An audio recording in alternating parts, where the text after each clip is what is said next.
Bueno, muy bien, aquí estamos con Alfredo para hablar de temas que nos importan, además de las noticias de coyuntura, claro, sino calidad de vida, como hacemos habitualmente. Exactamente, así es. Y con un tema que hoy, si se quiere, lamentablemente es noticia casi a diario. Hablamos de violencia de género, pero hablamos de lo que puede llegar a tomar para agarrarse a aquel violento que, lógicamente, termina destrozando muchas veces la vida de una mujer. Hablamos de celos en el día de hoy, ¿sí? Y por eso la tenemos a nuestra querida psicóloga Dani Furst para hablar del tema cuando los celos se convierten en una enfermedad. Hola, Dani. Hola, buen día. ¿Cómo están?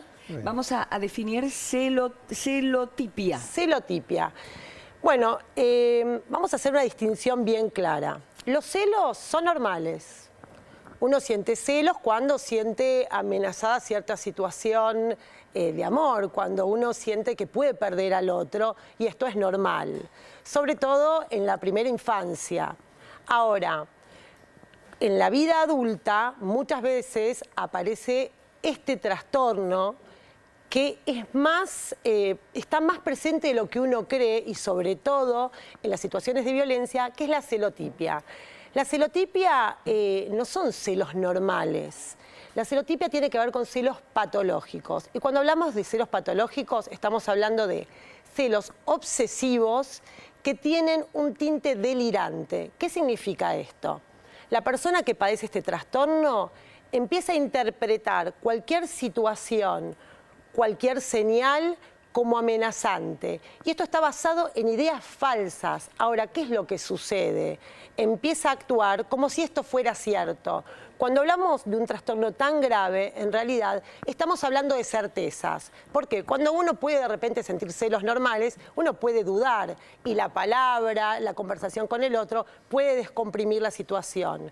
Cuando hablamos de celotipia, no hay palabra del otro que valga. Esto se transforma en una pesadilla, porque diga lo que diga... No te voy a creer. No te voy a creer. Hay una primera frase que es ansiedad y preocupación constante por la pareja y sus acciones. Exacto. Cuando estamos hablando de celotipia, tenemos que pensar que hay síntomas característicos de estas personas. Esta ansiedad y preocupación constante, el aislamiento de la persona, la va llevando y la va trayendo para su... digamos, de la víctima, decís vos. De la víctima, exactamente. Lo que hace la isla de su familia y de sus amigos. ¿Por qué? Porque aparecen mecanismos muy posesivos. Por otro lado también empiezan a aparecer ciertas situaciones de control permanente. Empiezan a revisar los celulares, los mails, cómo la persona va vestida, con quién habló, con quién no habló. Entonces arrancan con mecanismos muy claros. El interrogatorio. ¿Qué hiciste? ¿Qué no hiciste? ¿Con quién estuviste? ¿A qué hora? Por otro lado, la interpretación delirante. Me parece que esto que me estás diciendo no me suena. Sí, vos te fuiste bien vestida porque en realidad querías ver a alguien, no porque tenías una reunión de trabajo.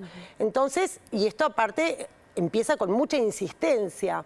Y acá me parece que hay un dato fundamental para las que nos están escuchando. Y digo las porque en general la celotipia, cuando es, digamos, en un caso tan grave y violento, suele darse de hombres hacia mujeres. Aunque también hay mujeres... Por supuesto que también hay... Que agobian y agotan. Que agobian, que agotan, claro, que controlan. Sí. Pero los homicidios suelen ser en general de hombres hacia mujeres. Estamos hablando de un caso extremo, ¿no es cierto? Y algo que me parece puntual es que cuando la mujer en una relación empieza a sentir miedo, hay que tomar cartas en el asunto. Qué complejo, sí. ¿No? Entonces, como hablábamos al principio, ¿por qué esto entra dentro de lo que es la violencia? Porque entra perfecto en el circuito de la violencia. El circuito de la violencia consta básicamente de 3 etapas. Por un lado, la acumulación de la tensión.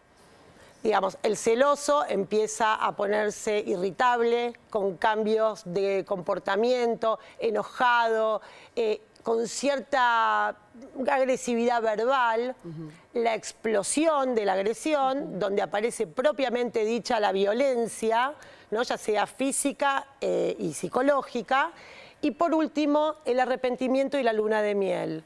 Esta parte en donde dicen, te prometo que no lo voy a hacer más, perdóname, lloran, vienen regalos. Las mujeres muchas veces dicen, bueno, me da pena, no lo va a hacer más. Cuando la mujer perdona, esto le da más fuerza al celoso. En este punto justamente que quería llegar. en toda relación de esta naturaleza hay una víctima y un victimario, digamos. El victimario tiene la capacidad en algún momento de decir, me estoy equivocando, y de ver cómo corregir eso o buscar ayuda. Es excelente la pregunta. Cuando estamos hablando, digamos, de celos normales o de celos muy intensos que producen mucho padecimiento, la persona puede llegar a tener cierto registro. Ahora, cuando ya hablamos de celotipia, no hay conciencia de enfermedad. Como se manejan con certezas, el problema real lo tiene el otro que me está engañando. Este es el problema. Y en realidad, lo que la víctima tiene que entender es que este es un problema interno del otro. Haga lo que haga, esta situación no va a cambiar. Y como hablamos que no tiene conciencia de enfermedad, en general es la familia la que tiene que ayudar a que haga algún tipo de tratamiento. El tratamiento de la celotipia, que es un trastorno delirante, vuelvo a decirlo, es combinado, suele ser con medicación y con psicoterapia. Sentimientos de abandono constante siente esa persona, baja autoestima, inseguridad, en definitiva. Y yo me pregunto, como siempre te pregunto, que voy un poco más a lo que es la infancia, lógicamente. Algo pasó en la vida de esta persona para que sienta que tiene que tener un control sobre el otro. Seguramente, digamos, la infancia, la adolescencia es la plataforma en donde nos formamos, en donde estas experiencias tempranas, tanto traumáticas como amorosas, tienen una impronta enorme en nuestra vida futura. Y acá me gustaría también hacer prevención, digamos, si las madres que nos están escuchando y tienen hijas adolescentes, ahí vamos, sí, muchas veces yo escucho en el consultorio a mis adolescentes que me cuentan como normal que sus novios le revisan el celular. Está mal eso. Eso.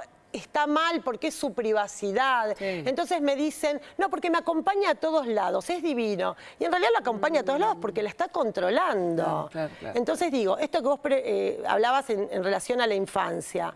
Bueno, es muy importante pensar que la autoestima es el sistema inmunológico del psiquismo. ¿Qué significa esto?